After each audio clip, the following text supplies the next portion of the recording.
G'day and welcome to Sailors Creek in the heart of Australia's famous Golden Triangle in Victoria.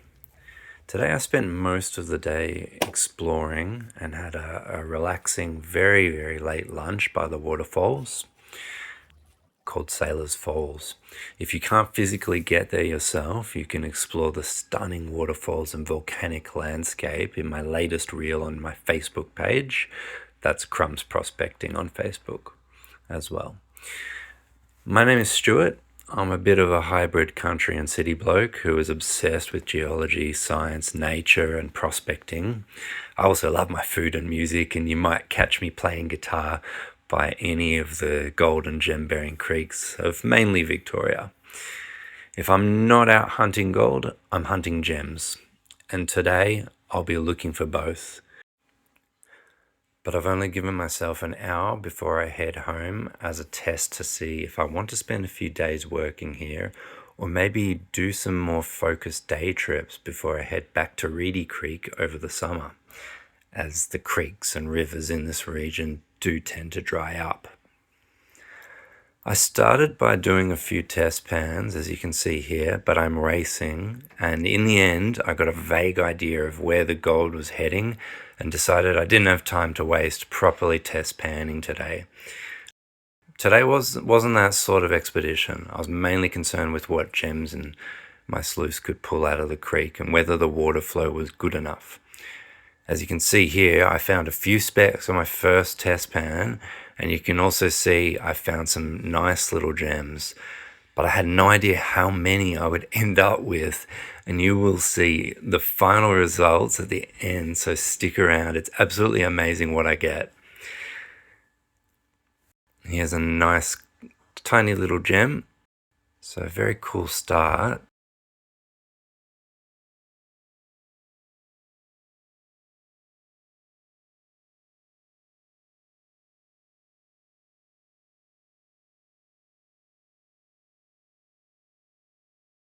Here is the first spot I focused on, and with very good reason. It's directly after a bend where the water picks up and travels straight into this point, depositing all sorts of goodies.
Well, as usual, run out of time test panning.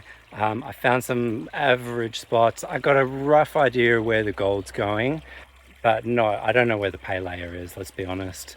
I didn't have enough time here today, but at least I know that there is gold and gems here still, and it doesn't look too heavily worked. So yeah, I've set up the sluice. Yeah, I've got a pretty good flow going. I'm not 100% happy with it, but it's a little bit tricky with the slow flowing rivers. Yeah, you can see what I've done. I've built a little dam to help with the water flow. So it just increases there. And I've got a pretty okay V. It's good enough. Look, we've got flow.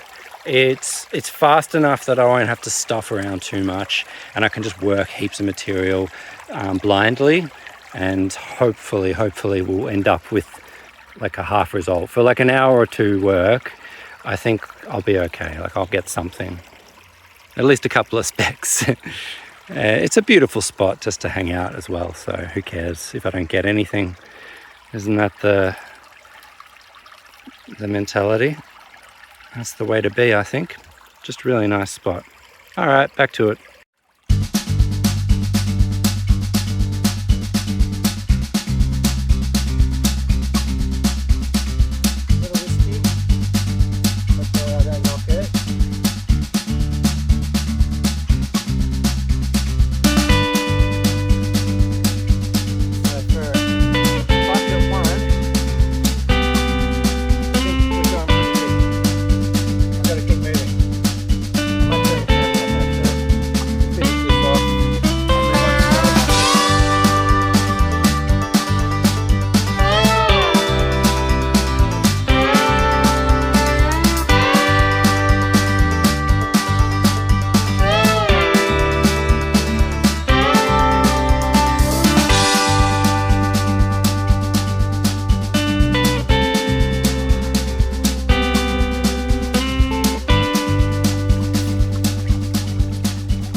I'm using the world famous Dream Mat for my sluice mat. It utilizes the physics of nature, creating lots of little eddy currents which force the heavies like gems, gold, and magnetite into the cells. All sluice mats are good, but this one is probably one of the more highly rated mats in my opinion.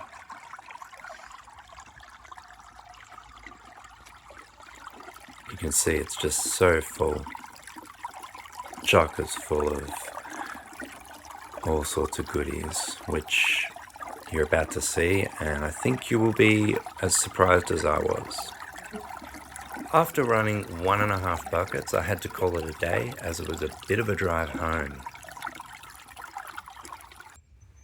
After a good night's rest, I finally checked to see what my sluice managed to pull from the creek with barely any test panning and a very fast pace short run. I like to use my Garrett Gold Trap or Super Sluice usually to do this cleanup. And then I switch to my black pan or the little blue cleanup pan as I work down. So here I'm just making sure I've got everything out of the bucket and we can do the final cleanup. And let's see what we've got.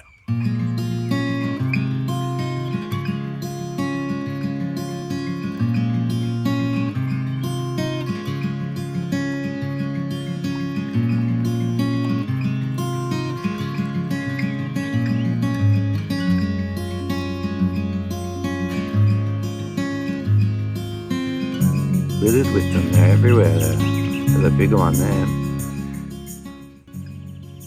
Yeah, zircons and garnets and heaps of chunky magnetite, chunky iron sand.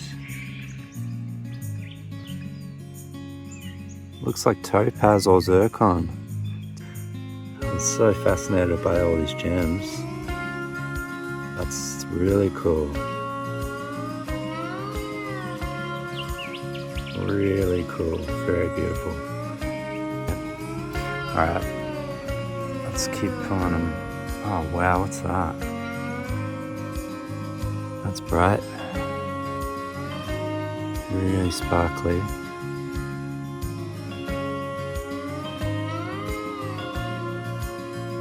Yeah, wow. Oh man, you gotta love Dalesford for gems. There's a bit of gold just there. Just not working its way down. I'm trying to bring the heavies up. Oh, looks like we've got some lead shot. Nice. So I was definitely in the right spot there.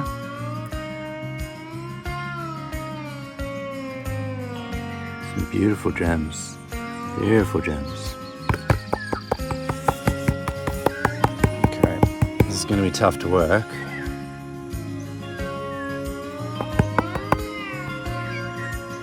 There's a little bit of gold there, not much. It's mostly gems. But that's cool. I mean, I was sort of expecting mainly gems.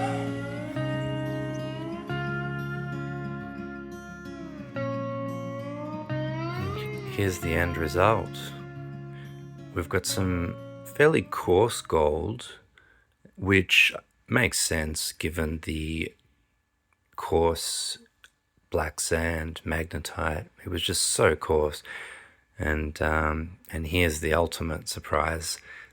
These gems, but just hang on and wait to see how they look under my UV light. But yeah, look at all these gems. There's just so many, and they're just so cool. Each one just so unique. We've got the whole rainbow of colors here. So I'm fairly certain I've got a little pinch of corundum in there. Topaz, zircons, definitely. We've got garnets. We've got maybe spessartine and almondine type. Well, there's a lot of stuff in here to go through. But yeah, let's look at it under the UV. So I'm going to give you a direct comparison now. Firstly, this, is natural light. They look very beautiful under natural light. But let's see what happens in the dark. Under UV. Wow, they light up like a Christmas tree. What we're looking at is the UV spectrum reacting to the trace amounts of uranium and manganese in the variety of zircon here. But we also have some unidentified minerals reacting. Lots of colors there. Amazing. Let's look at that comparison again. Normal light, beautiful. Back to UV, amazing. And in the top left, a gem with a Mohs hardness of around 9 that glows bright red under UV. That can be only one thing: red corundum, aka ruby. I hope you all enjoyed this video. Please like, comment and subscribe to help support my channel.